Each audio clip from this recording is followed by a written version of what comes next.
आखिर भगवान को किसके स्वप्न आते हैं? भगवान विष्णु का स्वप्न। एक बार भगवान नारायण वैकुंठलोक में सोए हुए थे। उन्होंने स्वप्न में देखा कि करोड़ों चंद्रमाओं की कांति वाले, त्रिशूल डमरूधारी, स्वर्णाभरण भूषित, सुरेंद्र वंदित, सिद्धि सेवित त्रिलोचन भगवान शिव प्रेम और आनंदातिरेक से उन्मत्त होकर उनके सामने नृत्य कर रहे हैं। उन्हें देखकर भगवान विष्णु हर्ष से गदगद हो उठे और अचानक उठकर बैठ गए। कुछ देर तक ध्यानस्थ बैठे रहे।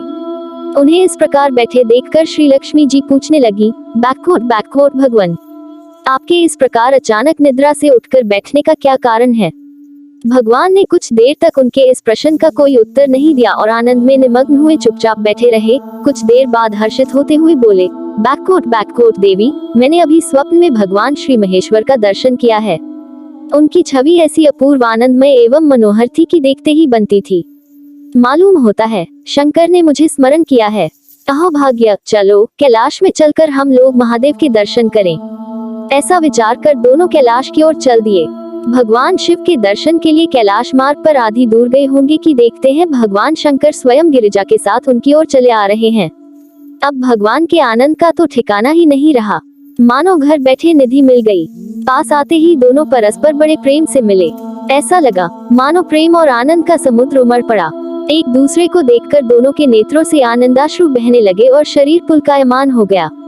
दोनों ही एक दूसरे से लिपटे हुए कुछ देर मुकवत खड़े रहे। प्रश्नोत्तर होने पर मालूम हुआ कि शंकर जी को भी रात्रि में इसी प्रकार का स्वप्न हुआ कि मानो विष्णु भगवान को वे उसी रूप में देख रहे हैं जिस रूप में अब उनके सामने खड़े थे। दोनों के स्वप्न के वृतांत से अवगत होने के बाद दोनों एक दूसरे को अपने निवास ले जाने का आग्रह करने लगे।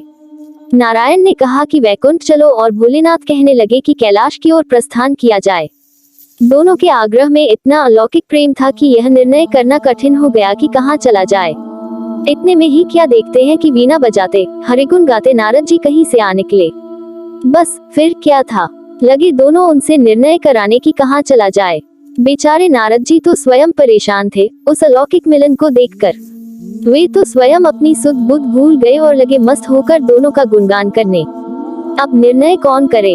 अंत में ये तय हुआ कि भगवती उमा जो कह दे वही ठीक है।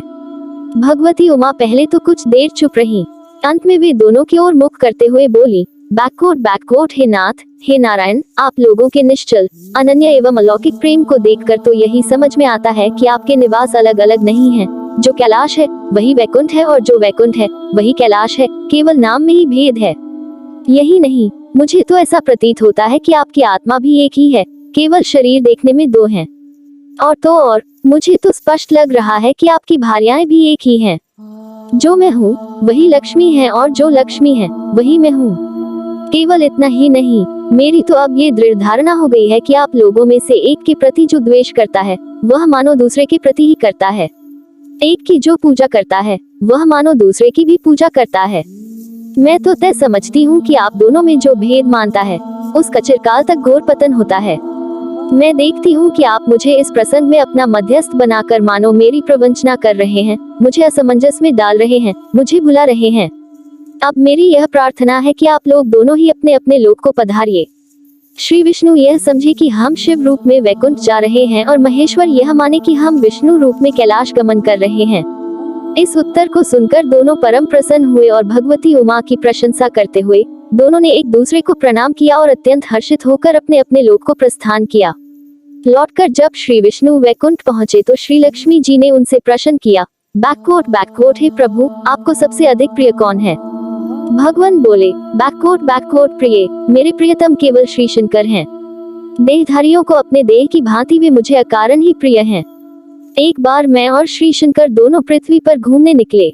मैं अपने प्रियतम की खोज में इस आशय से निकला कि मेरी ही तरह जो अपने प्रियतम की खोज में देश देशांतर में भटक रहा होगा वही मुझे अकारण प्रिय होगा। थोड़ी देर के बाद मेरी श्री शंकर जी से भेंट हो गई। वास्तव में मैं ही जनार्दन हूँ और मैं ही महादेव हूँ। अलग अलग दो घड़ों में रखे हुए जल की भांति मुझमें और उनमें कोई अंतर नहीं है। शंकर जी के अतिरिक्त शिव की चर्चा करने वाला शिव भक्त भी मुझे अत्यंत प्रिय है। इसके विपरीत जो शिव की पूजा नहीं करते वे मुझे कदापि प्रिय नहीं हो सकते। इस तरह जो शिव की पूजा करता है वह वैकुंठवासी विष्णु को भी स्वीकार है और जो श्री विष्णु की वंदना करता है वह त्रिपुरारी को भी मना लेता है।